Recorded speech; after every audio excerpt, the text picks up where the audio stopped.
gilid eh. Si 14 ba kayo? Hindi ko alam ang pangalan ng lugar. Basta dito kami nadaan lagi.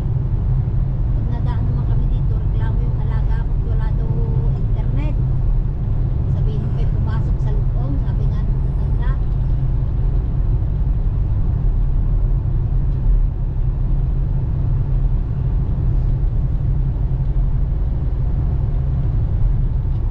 Wala pang bruha, pwede rin sa? Wala pa. Oo. Bungga. Ay sabi nga nung anak sa burgiran una ako tumawag. Ha?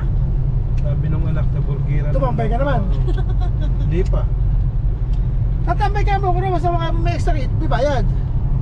Sabi nga agad di walang salary. Eh, dito na lang ako sa bahay.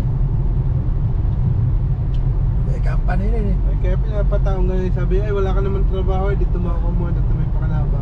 Sasahod ka na naman. Ayun, may company yan. Iba yan, company na yan.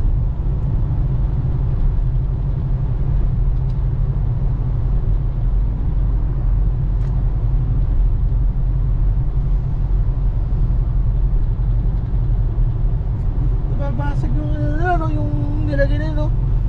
Yung tinamper nila, no? Mabasag.